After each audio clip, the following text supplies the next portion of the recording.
नमस्कार दोस्तों, stock market studies में फिर से एक बार आपको स्वागत है।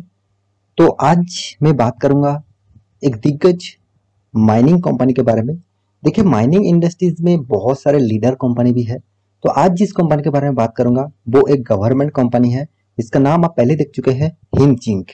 तो एक्चुअली कंपनी जो है वो ज्यादातर आप देखेंगे तो एक माइनिंग कंपनी है, और देखा जाए तो company zinc, lead and silver इस तीनों प्रोडक्ट के माइनिंग करते हैं।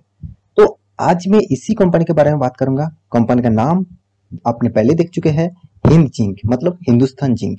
तो हिंदुस्तान जिंक के बारे में आज बात करूंगा।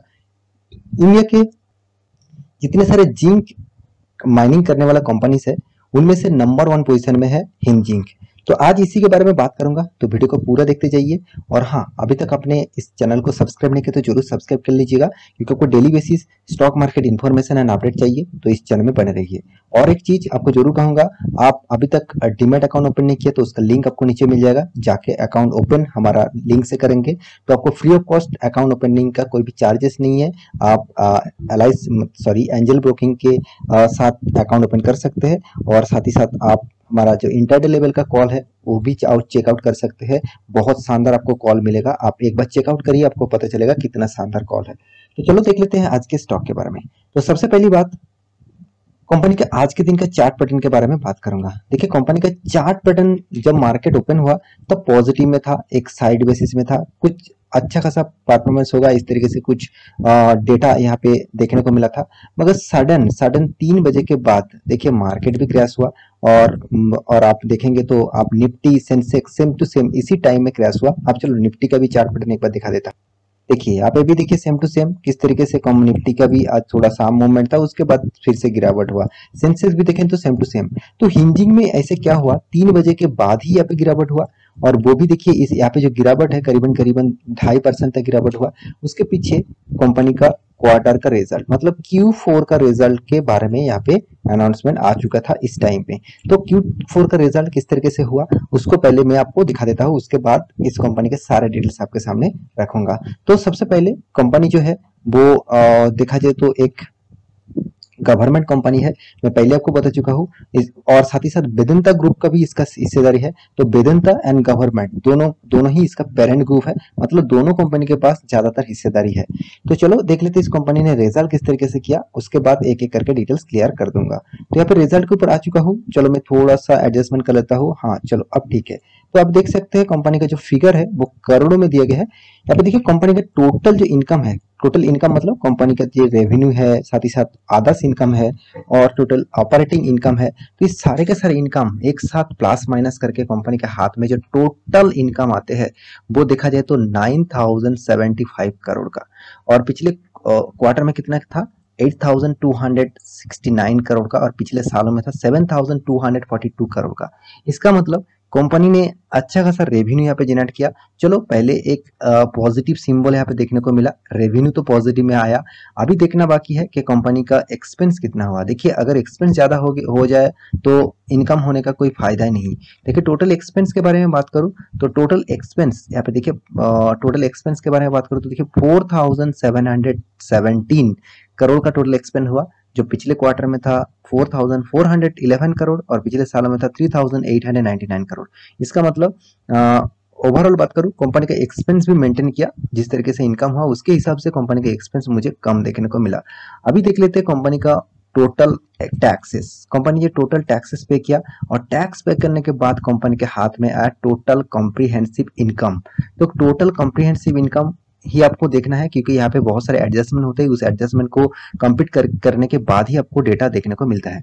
तो टोटल कॉम्प्रिहेंसिव इनकम जो है वो 2858 करोड़ है, जो पिछले क्वार्टर में 2700 करोड़ था, और पिछले साल में 2475 करोड़ था। इसका मतलब quarter of quarter basis, year of year basis दोनों ही यहाँ पे जंप देखने को मिला।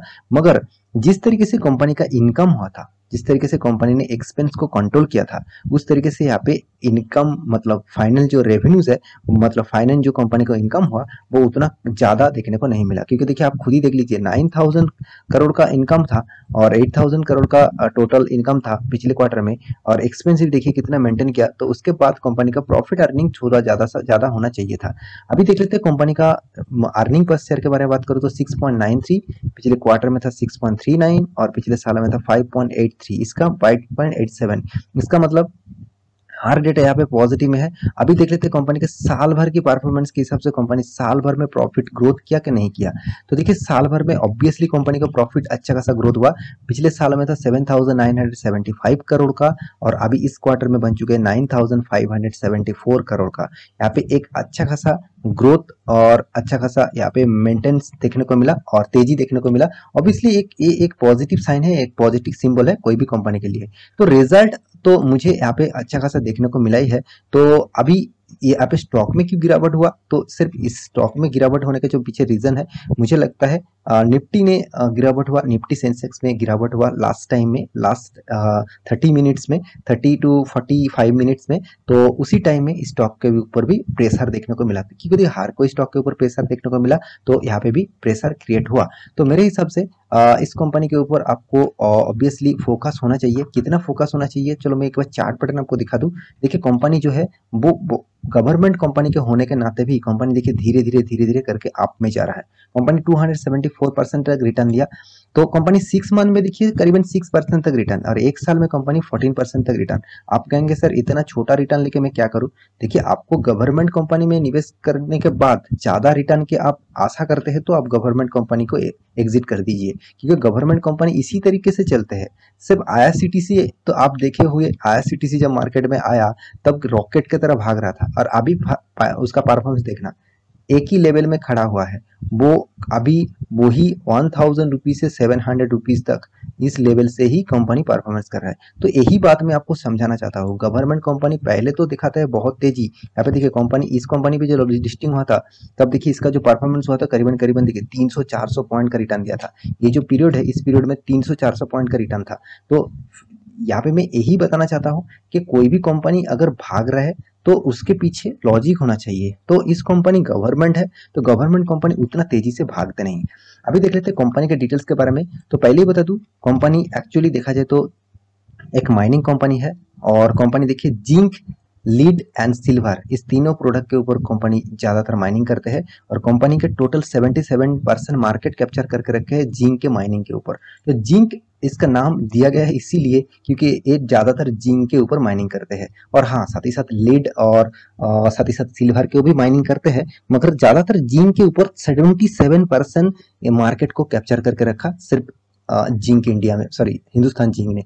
तो हिंदुस्तान जिंक कोई छोटा मोटा कंपनी नहीं है, 1,45,000 करोड़ का मार्केट कैप है। तो 1,45,700 करोड़ का मार्केट कैप है इसका।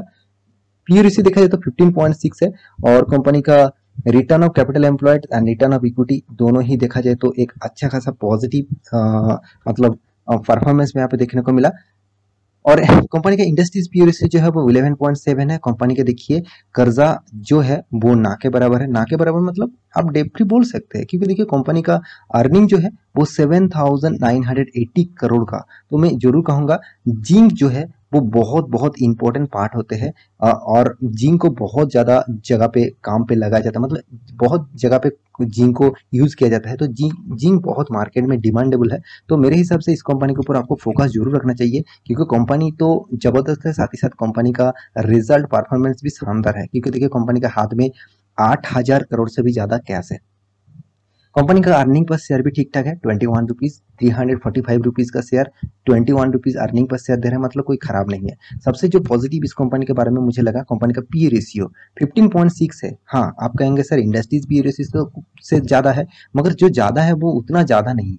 11% का शेयर पी रेशियो है इंडस्ट्रीज का, और इसका पी रेशियो 15.8 है, मतलब ठीक ठाक लेवल में ही है। अभी देखना बाकी है कि कंपनी किस तरीके से रिजल्ट किया क्वार्टर बेसिस। देखिए हर क्वार्टर में कंपनी का प्रॉफिट, और साल भर में देखेंगे तो साल भर में भी कंपनी का, हर साल में कंपनी का प्रॉफिट अच्छा खासा देखने को मिलेगा।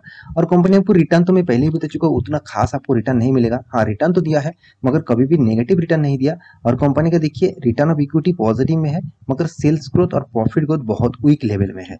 और एक चीज मैं जरूर कहूंगा यहाँ पे, टोटली जो यहाँ पे कंपनी का शेयर होल्डिंग पैटर्न है, शेयर होल्डिंग पैटर्न के बारे में बात करूँ तो देखा जाए तो प्रोमोटर जो है वो 64.92% होल्डिंग है, एफआई जो है वो 0.79% का होल्डिंग रखते हैं, डीएस जो है वो 2.95% का होल्डिंग रखते हैं, और गवर्नमेंट जो है वो 29.58% का होल्डिंग है। और यहाँ पे देखिए गवर्नमेंट एक्चुअली देखा जाए तो जो गवर्नमेंट बताया जा रहा है वो प्रेसिडेंट ऑफ इंडिया है, तो प्रेसिडेंट ऑफ इंडिया के पास 29% होल्डिंग है। और यहाँ पे जो प्रोमोटर है, प्रोमोटर मतलब कौन, वेदांता, वेदांता के पास कितना 64.92% होल्डिंग है।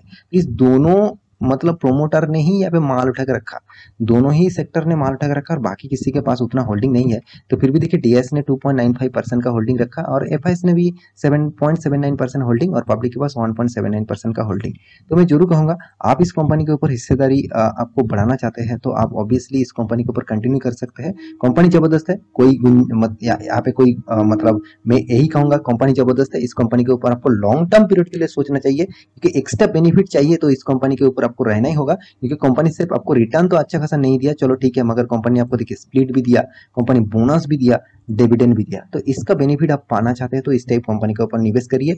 सिर्फ मैं एक चीज जरूर कहूंगा, गवर्नमेंट कंपनी में आप ज्यादा निवेश मत करिए, निवेश तो करिए मगर ज्यादा निवेश मत करिए, क्योंकि यहाँ पे आपको बहुत पेशेंस की जरूरत होगा, बहुत टाइम पीरियड आपको होल्डिंग करना पड़ेगा। आपका पैसा मतलब ज्यादातर पैसा इसके ऊपर होल्ड करके रखेंगे और आपको कुछ रिटर्न नहीं मिलेगा, तो एक्स्ट्रा बेनिफिट नहीं मिलेगा, तो स्टॉक मार्केट में निवेश करने से क्या फायदा। तो मैं ही कहूंगा छोटा अमाउंट लगाइए, पैसा लगाइए मगर छोटा अमाउंट लगाइए, ज्यादा पैसा मत इन्वेस्ट करिए। तो आशा करता हूँ मेरे वीडियो आपको अच्छा लगा होगा और इन्फॉर्मेबल लगा होगा। तो मेरे वीडियो को लाइक करना, दोस्तों के साथ शेयर करना, चैनल को सब्सक्राइब भी करना। मिलते हैं नेक्स्ट टॉक लेके, तब तक के लिए अच्छे से रहिए, अपने ख्याल रखिए, बाय बाय।